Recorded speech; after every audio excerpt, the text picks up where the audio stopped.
Hi, and welcome back. This is Mr. Thomas, and today's tutorial is going to be on titles and transitions. We're going to start with titles, and titles in Adobe they make them very easy. And Adobe, again, a very powerful program. This is CS 5.5 that we're using, and in this version, just like the other previous Adobe versions, they have put the titles right up here in a new window. So if you go up to the top, you'll see Title and New Title. What you can do with this is you can basically open up a whole different program, and you have a choice of what you want to do with it. The first one is here, Default Still. This is if you just want a title, it's just going to stay as is right on the screen. The other ones you can do is you can create a credit roll or a crawl. Crawl would be across the lower third. You see it many times on news stations when there's news or traffic that goes across the bottom of the screen like this. That would be called a crawl. A roll is like at the end of a movie, and you would have something that would then be going up the screen at some type of speed that you choose. For this one though, we are just going to do a default still. Now when you open up default still, you have some parameters here. Based on the settings that you've already chosen for your project, these are going to match them. We're working in HD today, so by default it's going to be 1920 by 1080. It's going to match your video, and you want that. You don't want to have a lower resolution title, because when you play it on a big screen, you want your title to look as good as your video. Here, if you want to name it, you can. You don't have to. It can become useful if you want to organize your files better later and know which one is which. For this one, though, we're just going to put in test. I would also usually keep it as Title 1, Title 2, and go on from there. I press OK, and the title window comes up. Again, this is like a program within a program, and you'll recognize that a lot of the tools here are just like Word. There are like a lot of the other document programs you probably worked with in the past, like a PowerPoint or a Word program. So basically there's only really two that you're going to have to deal with most of the time. It's this one, which is called the Selection tool, and that's going to give you the ability to see where you want to put things on the screen, and the Typing tool, and this is the one we're going to start with. If I go to the Typing tool, I now have a cursor in the middle of the screen. And right here I can make some adjustments. If I want to make that a larger font, here is where I can do that. You can do it two ways. You can either get just underneath onto this dotted line and scroll it left or right to make the size bigger or smaller, or you can actually just plug in the number. And I just make it 125 here for the sake of the video. And if I want to make it center adjusted, you can do that too. But you can also then move this around once you have some type. So if I go ahead back here, I can now choose my font. It gives you a pretty ordinary font to begin with. I'm going to jazz it up a little bit, and I'm going to make it a little bit more of a elegant gold font there. And I'm just going to put in my summer vacation. Okay, that's what we're going to be working with today. Now notice, because I made it center adjust, it's already off the screen. Well, I obviously don't want it to be there. So what you can do right away is you select the actual type box and just drag it over. Adobe has also given you some cheating areas here. Notice that you have tabs here on the top and here on the sides. These are center tabs. So you can either eyeball it and line it up with that here, and that's going to give you the middle of the screen, or you can also take your type and you can right click it. And by right clicking it, you can then go ahead to position and tell it I want it in the horizontal center. And notice I was off because it shifted a little bit, so it wasn't totally perfect. And you can also say vertical center. And again, it jumped a little bit, so my eyeballs weren't as accurate as I thought. But now it's right in the middle, which is fine. That's where I want it. This would obviously be if you want to start your project off with this. And that's what I want to do. I want to have this on the screen by itself to start the video. Now, a couple things that you can do here that make titling a lot simpler and a lot faster when you're ready to start putting it into your timeline. Right here, very important button. New title based on current title. New title based on current title. What this very, very powerful and simple button does is save you a ton of time.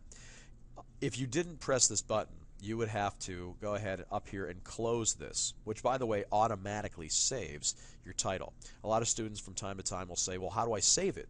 Because everywhere else here you would have a save button.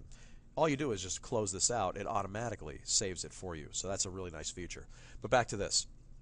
By pressing this button, it's going to bring up a brand new window. There's Title 2 because this was Title 1.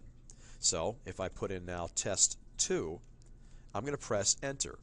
What that did was it banked, and you might have saw it jump over here, but I'll move it out of the way so you can see it. The test slide is already created. It's right there. What I did though was make a test 2. Now notice right here they are identical because all I did was make a copy of it. But the other one is now banked. So that means as long as I'm in test 2, now I can change this. And I can change this to a lower third. You'll hear the term lower third a lot of times in broadcasting because when your titles are on the bottom third of the screen, if you split the screen into the rule of thirds, you have the top third, the middle third, and the lower third. So here's where it is. So in this one now, I've moved it. And again, it's 2, so it is different than 1. But now I can also change my font and just type in something like, the beach. Okay. And again, I'm going to change this. I do want it on the bottom, but I actually want to flush this over to the right-hand side. But it is, again, Title 2, or Test 2, as we called it. So all I'll do is X out. And over here in my scene bin, I have 2 separate slides. Okay, so that's good. So now if I want to start my video, all I do, like I do with any clip, is just take this down, and I drag it down here. Now there's a problem. The last tutorial video I did was a stop-motion animation video. So if you notice here, if you don't change your settings at the beginning of your project, it's going to keep them from the last project. Right now my title is only 5 frames long. That's way too small. So I didn't catch that ahead of time. So now all I do is say it's alright. I'll zoom into this clip that I just created and just roll across the left edge of it and just pull it out and extend it. And now I can make it about 3 seconds.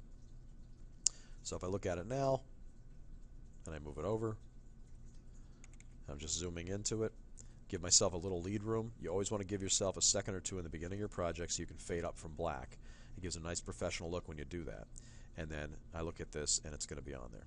Now the first thing I do when I have a slide or a video clip is I watch it in real time to see if it's on the screen long enough.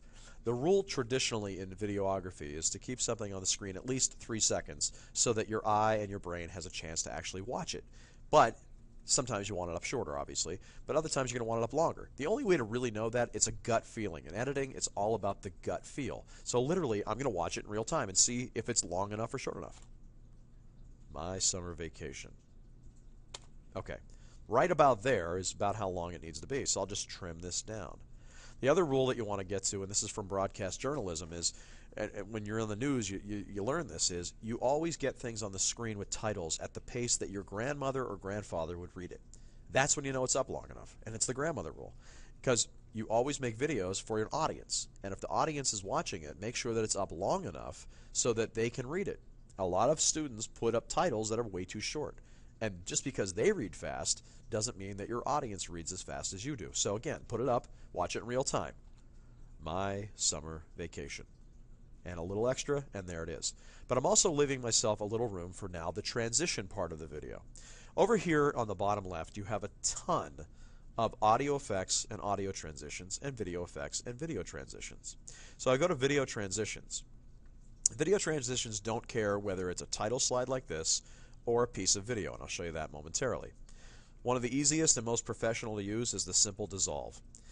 Traditionally in real professional videography, you won't use a lot of these because wipes tend to look cheesy in the professional world and you just won't see them. So dissolves are really the standard.